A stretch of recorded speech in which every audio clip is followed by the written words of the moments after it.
All right. Hi, everyone. Thank you all for joining us today. I'm Elaine Christian with the City of West Palm Beach Office of Sustainability, and we are so excited to be partnering with Florida Power and Light today to chat about the Energy Analyzer tool. We have David King, who is a Senior Energy Solutions Specialist with FPL with us today, and I can't wait to learn how we can start saving and monitoring our energy use at home. If you have any questions during the presentation, please drop them in the chat box and we will have Q&A at the end. Keep in mind that if you like today's program, we have many more scheduled. You can always visit wpb.org/screen to view our upcoming programs. I will also be sending out a follow-up email after today's presentation, which will include the recording in case you'd like to watch it again or share it. And it will also include any important links and resources that are mentioned today. And now let's transition to David so that we can find out more about the Energy Analyzer. David? Thank you, Elaine. I'm happy to be here. And where did there it is. Okay, so we've got this. So we have a presentation to help kind of guide us along and help us talk through the different things and ways we can help you save money on your electric bill. And so we'll just start going through this now. It'd be nice if it would. There we go.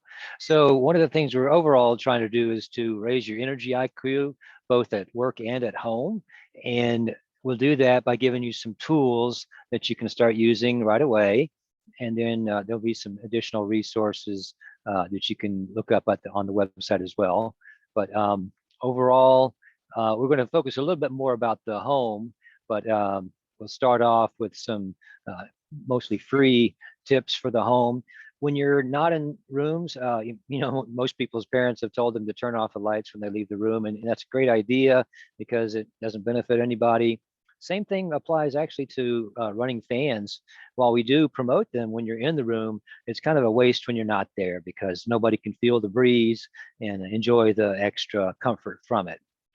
We do recommend keeping all bedroom doors and other doors open if possible, so that each room that has an air duct in it will actually get the air back to the air conditioner because there's a suction on the house, and it helps to cool the whole house properly.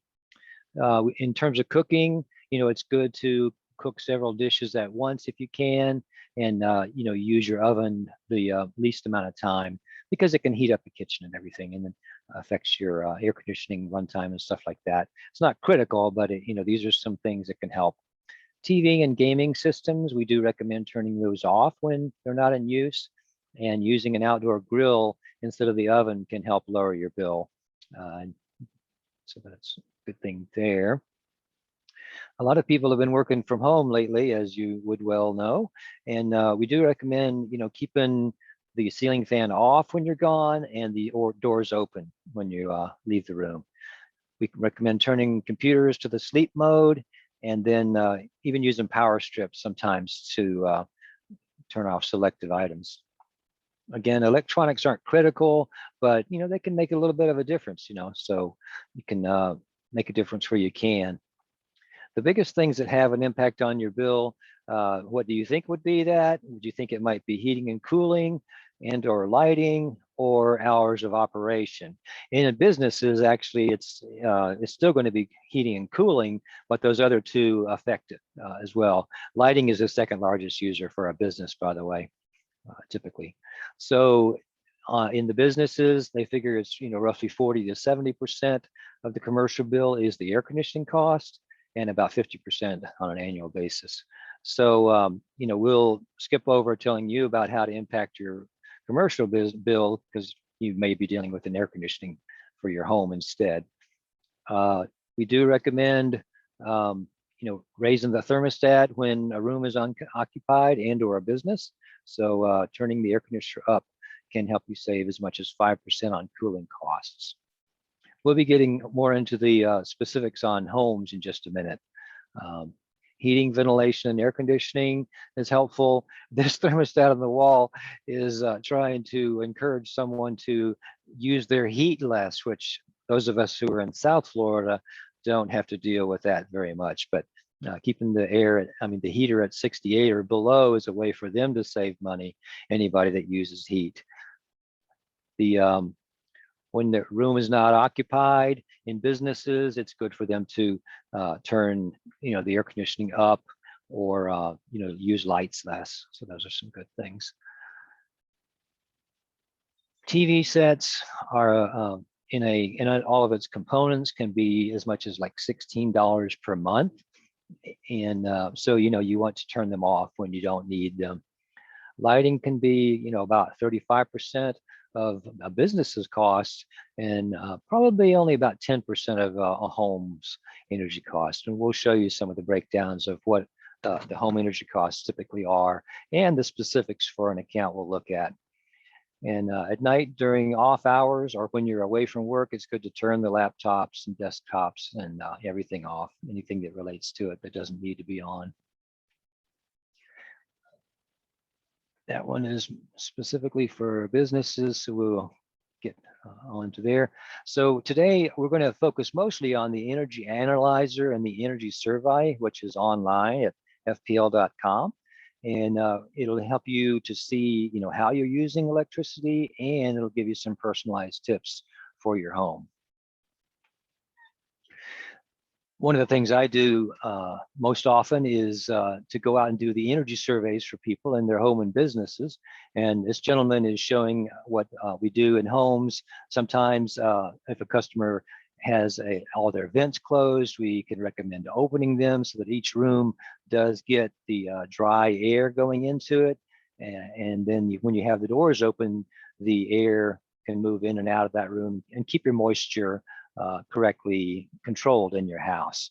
But if we come out to your house, there are a couple of things we look at: the air conditioner itself and things that relate to it, like the insulation in the attic.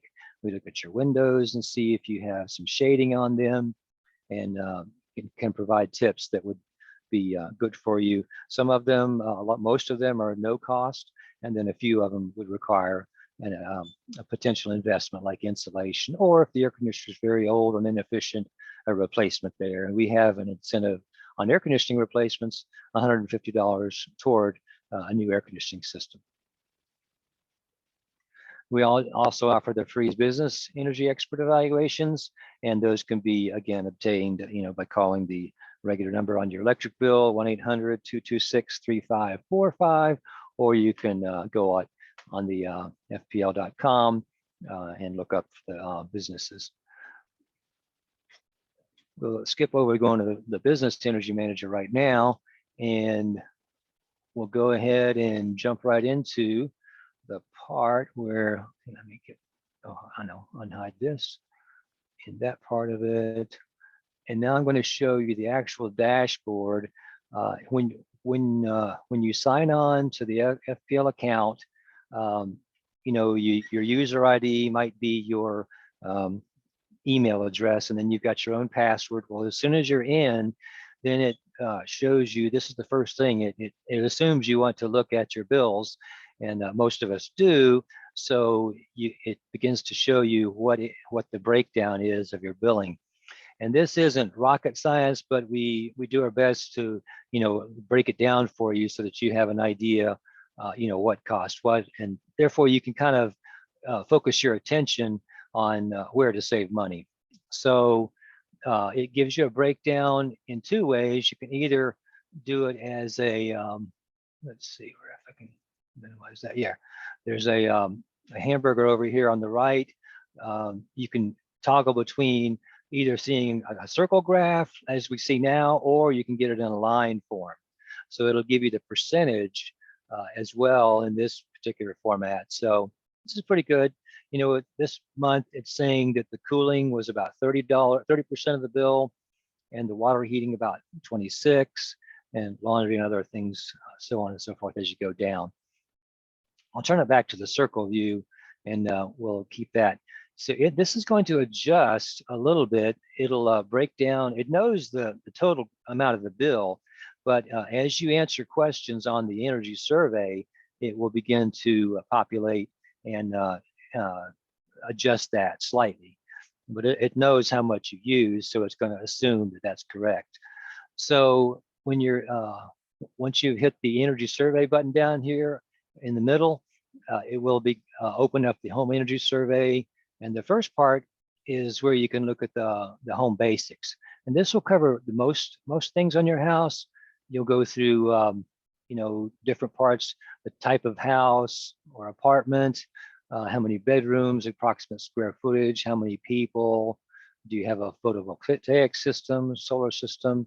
Are you, fully electric house or seasonal resident, stuff like that. And it'll ask you about the temperature on your air conditioners, and if you have a central system or other types of systems, and or if you use heat, which we don't. So I just put off for ours. Ask you about your laundry each week, approximately how many loads you would use, if you have an electric vehicle, and or if you have a pool. So some of these things can be big factors. A pool in particular can add about $25 to a person's bill if they're running it 4 to 6 hours. So that's the first little section, and you can either hit that button on the bottom, the blue arrow, to go forward, or you can scroll back up and just go to the next section. So the next one is the building enclosure. It asks, if you have impact windows on the house, and or if you think the weather stripping is good on your windows and doors, that kind of thing. Then we'll just go ahead and use the button this time. So this time it's asking me about the cooling, and here's where we'll get into some of the tips that can help you especially.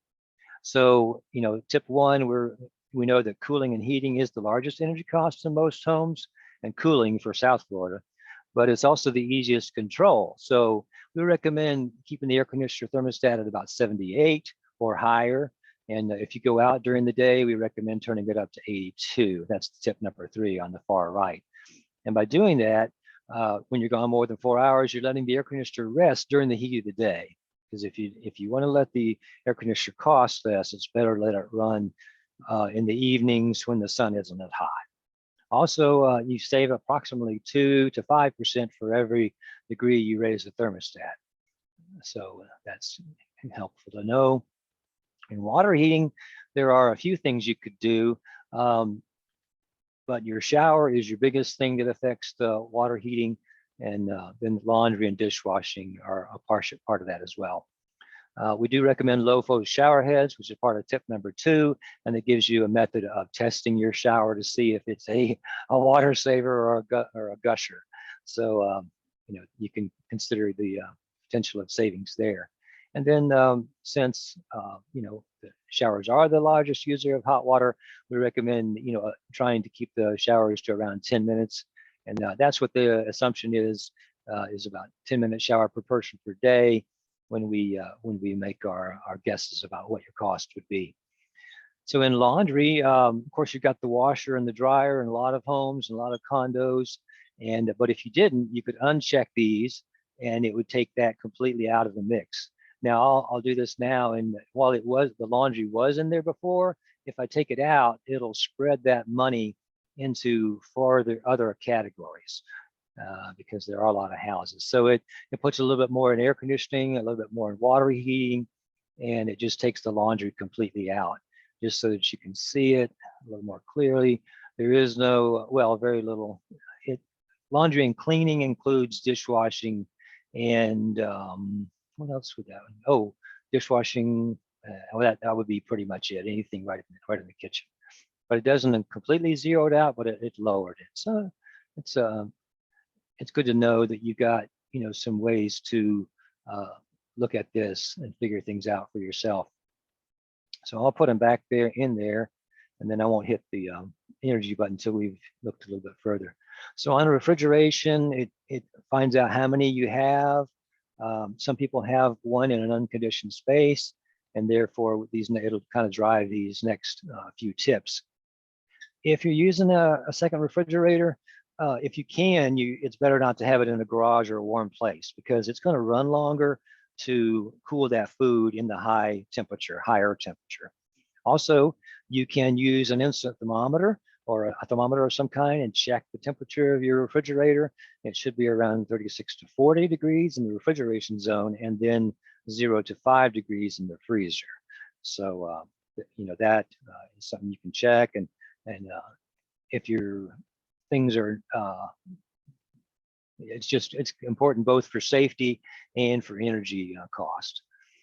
And also, if you're using that second refrigerator, The one inside might cost $6 to $8. The one outside could cost maybe $10 to $15 per month. So if you don't use it and can get around it, you could unplug it except on the holidays is one of our suggestions. So the next thing, electric vehicle, not one here.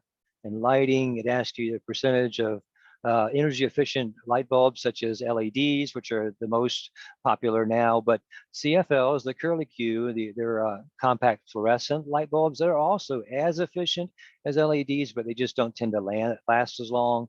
But they have been around, so we're not recommending necessarily that you change those, but both the LEDs and the CFLs are very efficient, and the LEDs last longer. We do recommend still, turning off the lights when you're not in the area, and you can use photo cells in some places to help that outdoors. That's pretty much it right there. On electronics, if you put in a TV and a computer, it will actually adjust the bill and probably put $5 to $10 in the cost on this one. I had taken it out just to, so it puts in about $7 worth of entertainment. Another way of saying this is electronics are not as expensive as air conditioning and water heating.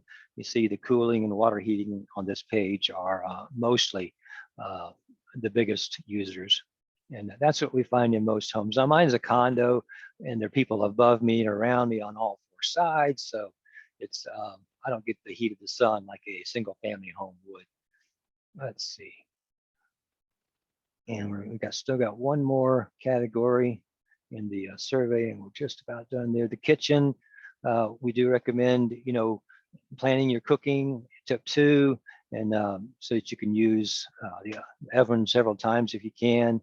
And then cooking in with a microwave or Instapots is actually more efficient in that they don't heat up your kitchen. So that's the idea there. And then the miscellaneous is other things that are a little more less common, rather, aquariums and koi ponds, oxygen concentrators, and other things.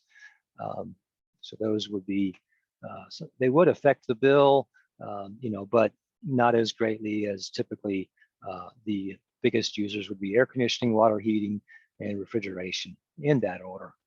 So now we've got a pretty cool thing. I'll hit the button one more time and it'll adjust it. And then now we're going to go into some of the details on your bill, which is the energy dashboard. So with this, you can scroll down. You see that this is my whole year, and it shows the high bills and the low bills, and it shows what happens based on temperature. Mine isn't quite as outstanding as a single family home, where when the high summer bills are there in July, you see, the spike just pretty much goes right over the top of it and matches up with it. In this case, if you look at the daily, this part of this month isn't showing very much. There can be some variation. The green days are the weekend days, and then the weekdays are the blue ones. And it shows the outside temperature coming out up around here, so that you can see, is that what it's affected? And since we don't use heat, it's not typically affecting that. Then there's another deeper dive you can go, and that is look at your hourly. So the default is it goes to yesterday.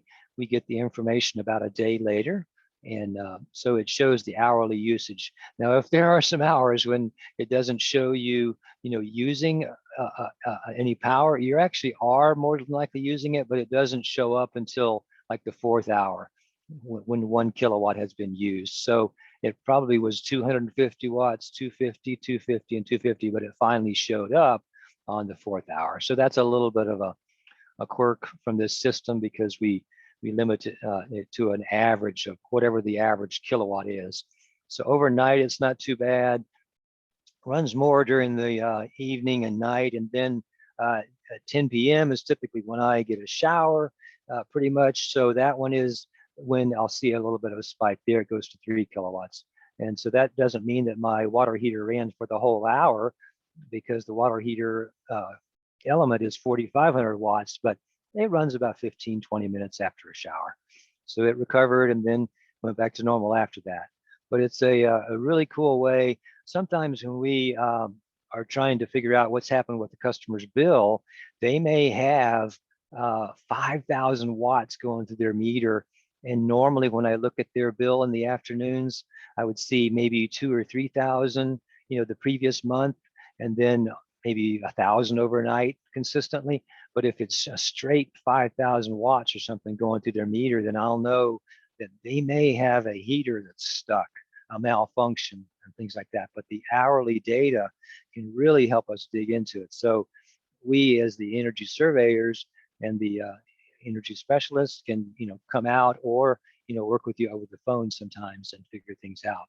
But we're very happy to be here. This is why we have smart meters, so that it can assist you or us looking over your shoulder into your electric bill and helping you figure out, hey, how can I stop this dramatic increase? My bill went up $100 or $200 compared to the previous year, and we're not sure what's going on. So that's where we kind of step in and try to help you out. So there's also on the energy dashboard, there's a place, if you touch the current usage, it'll tell you how much you've used so far in this month, which in this case is the $22 you can see here.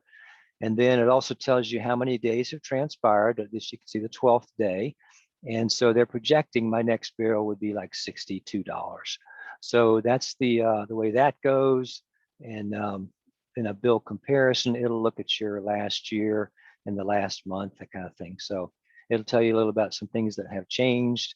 There was a little bit long, one more day in the billing cycle added about $2, and then the temperature's getting higher, so that added this much. So they've got videos that people can look at. You can look at it when you get a chance, and so that's pretty much, again, the dashboard is just the place where you find the monthly, daily, or the hourly. Oh, to change, if you want to look at a certain day, you hit this drop down button, and then you can go back as far as you want. You can look, see February 1st and 2nd and 3rd were pretty cold in South Florida.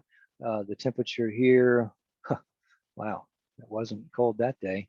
Maybe I'm not in the right month yet. February, it was February. Well, further north, like in West Palm, and it was in the 40s some of those days. Here it is, 56. Maybe it was the previous day. I had a lot of customers that used heat during some of that, the very first of that month. 70, 68. Okay. Well, not seeing at this point, but it does help you correlate when a person uses heat. And I didn't say it, but heating is like 2 or 3 times as expensive as air conditioning. So you want to use your heat sparingly, because and just take the chill out, and try to wrap up with sweaters or long pants and that kind of thing, so that you're not spending as much money to remain comfortable during the relatively few times when it gets hot. I mean, very cold in Florida, South Florida in particular. So I think I'm ready to toss it back to Elaine, unless Brian has something he wants to share. No, I'm fine, David. I mean, I think there's some questions in the chat Cool. room though. So let me see. Cool. If I could just share a few slides really quickly, and then we'll get to Q&A. Oh, good. Yeah. Okay. So once you stop sharing, I'll be able to share my screen. There we Yes, go. there you go. Sorry about that. No worries. All right. So just wanted to quickly go over some other programs that we have going on with the Office of Sustainability. And it seems like when I turn on my my PowerPoint, my video is acting kind of weird. So I'm going to stop my video. But anyway, we have a Climate Smart Floridians program, and we actually have one of the previous participants on with us today, who's in the audience. So I do encourage you guys, if you are interested in, conserving energy, reducing your energy bill, and just, becoming more sustainable overall, definitely encourage you to check out our Climate Smart Floridians program. We are still accepting applications right now. Go to wpb.org/climate smart. And it's an 8-module course. Our next course is kicking off on May 8th. So we're only keeping the applications open for a couple more days now. So if you are interested, just go ahead and put in your information there. We also have native tree giveaways. So a tree planted in the right place can actually help reduce your energy costs as well. So if you're shading certain sides of your home that may get warmer than others, it can definitely help reduce, I can't talk tonight, reduce your energy bill. And you can go to wpb.org/10K trees. Our next giveaway is on May 22nd. And these are for City of West Palm Beach residents and businesses, and you can get 4 per property per year. We also have rain barrel giveaways as well. So something else you may consider, this can, a lot of people don't think about, it takes energy to move water. It takes energy to get that water to you. And as David discussed, heating that water too. But if you're interested in conserving water and reducing your water bill, a rain barrel is a great way to go. So wpb.org/savewater is the webpage for that. Our next giveaway is on May 12th. And these are for City of West Palm Beach water customers. We also have a really fun City Nature Photo Challenge going on right now. It's on iNaturalist. And as I mentioned, I'm going to be sending out a follow-up email after this program. It'll probably go out tomorrow morning. So be on the lookout for that. I'll include the details in that email. So it's really fun to go out and just take pictures of plants and animals that you're seeing and add them to our challenge. It's taking place now through May 13th. And just wanted to give you our webpage. We're on social media as well as at WPB Green. We're on Facebook, Instagram, and Twitter. You can also contact us by emailing sustainability@wpb.org. And as I mentioned earlier, we have a lot more programs going on. We actually have an Arbor Day program that will be this Friday at noon. So something else really cool to check out. So I will stop sharing my screen now.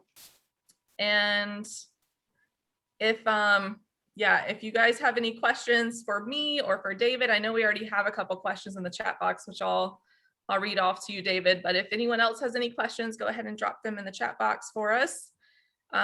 So our first question was, if there's an air duct in a closet, should I keep the closet door open?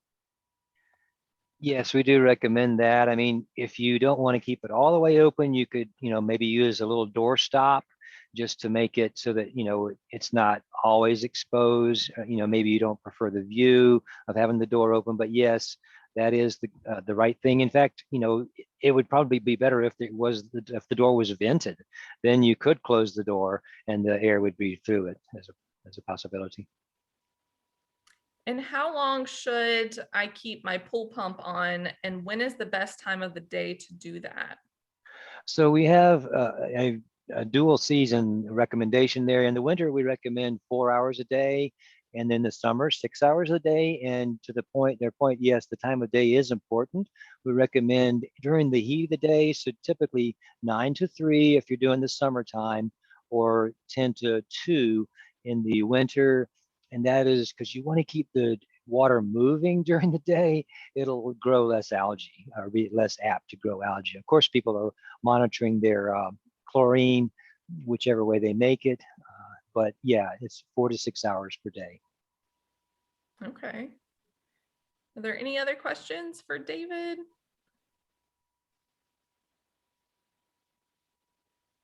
I don't see anything coming in the chat box. I have a question for you, David. Okay.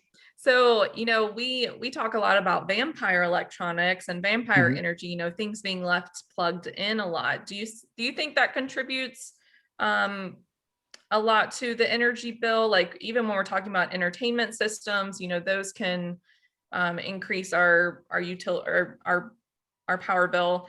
And is that just talking about when they're plugged in, or also when they're in use?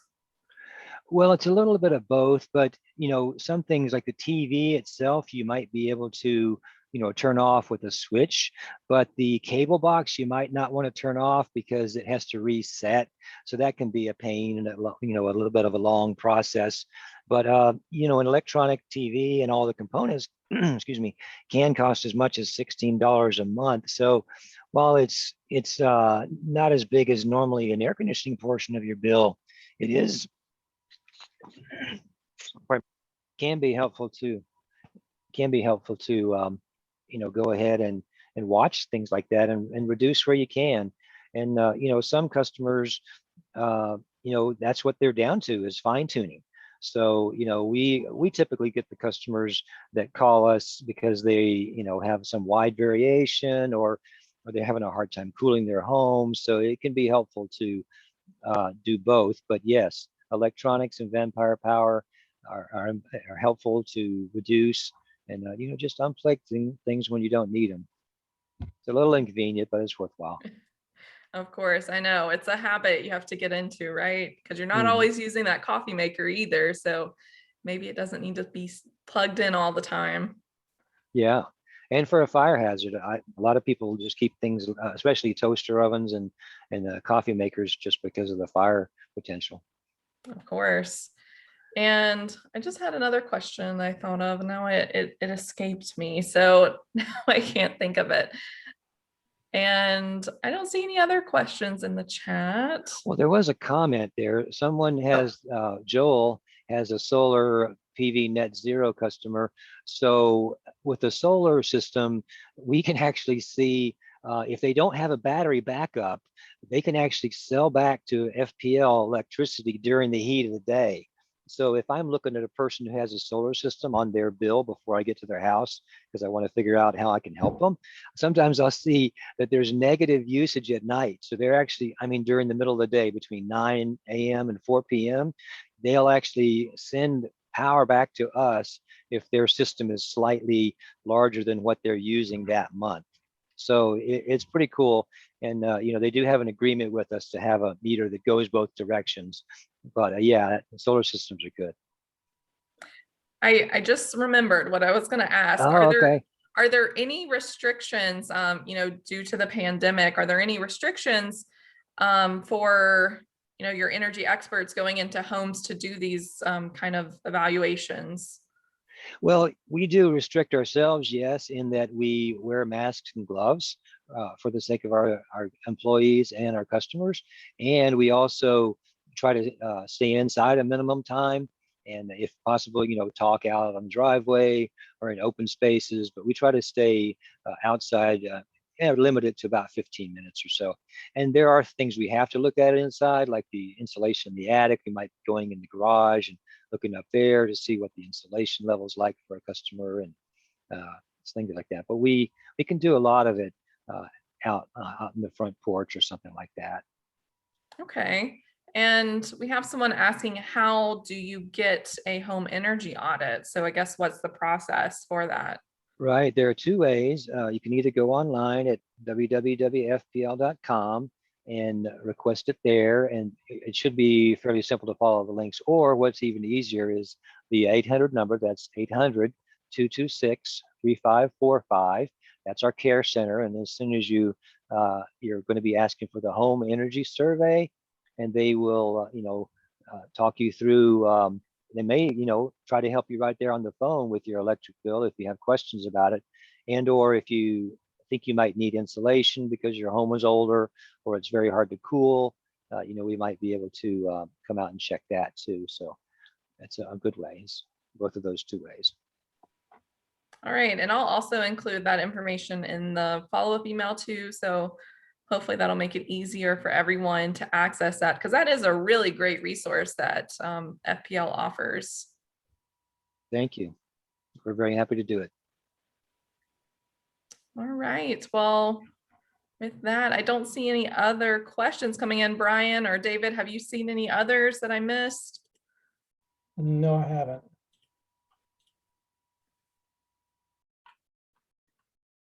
All right. Well, just want to say thank you so much, David and Brian, for being with us tonight. And thank you all for attending and learning more about the Energy Analyzer. Of course, I hope you can go online tonight and check it out and get some tips off of there, because it is really, really helpful And again, if you have any other questions that you think of after this program, feel free to respond to the email that I send out. I can also forward your questions to David or Brian as well. So we're here to help. We're here to help you guys save money and monitor your energy usage.